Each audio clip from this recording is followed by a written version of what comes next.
Balkonda police station పరిధిలో దాడి నిర్వహించి మాదక ద్రవ్యాలను స్వాధీనం చేసుకున్నామని సిపి సాయి చైతన్య తెలిపారు. నిజామాబాద్ సిపి కార్యాలయంలో ఏర్పాటు చేసిన మీడియా సమావేశంలో సిపి సాయి చైతన్య మాట్లాడారు.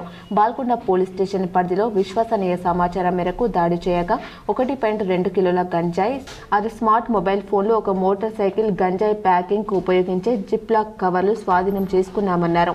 ఈ కేసులో 6 నిందితులపై కేసు నమోదు చేశామన్నారు.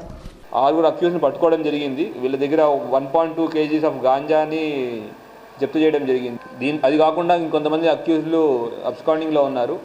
మొన్నీ అని, కిన్వట్, వహీద్ సుల్తాన్ ఆర్మూర్, సోఫియాన్ ఆర్మూర్, ఇట్లా చాలామంది అబ్స్కాండింగ్ ఉన్నారు.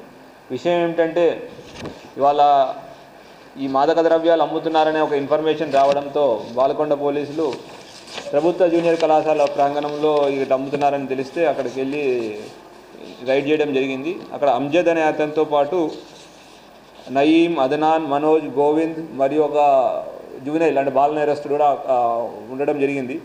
వాళ్ళని అదుపులో తీసుకుని వాళ్ళు క్వశ్చన్ చేస్తే వాళ్ళ దగ్గర 1.2 kgs ఆఫ్ గాంజా అంటే ఇంటర్మీడియట్ క్వాంటిటీ 30,000 రూపాయలు వాళ్ళ దగ్గర దొరకడం జరిగింది. వాళ్ళని క్వశ్చన్ చేస్తే వాళ్ళు చెప్పిన విషయం ఏమిటంటే ఈ అంజద్ అనే వ్యక్తి ఇంతకుముందు కూడా పలు గాంజా కేసుల్లో ఇన్వాల్వ్ ఉన్నాడు. ఇంతకుముందు కూడా అతను వేల్పూరు, ఆర్మూర్, నిజామాబాద్ జిల్లాలో గాంజా కేసులో ఇన్వాల్వ్ అయ్యి జైలుకి వెళ్ళిన సిచ్యువేషన్ కూడా ఉంది.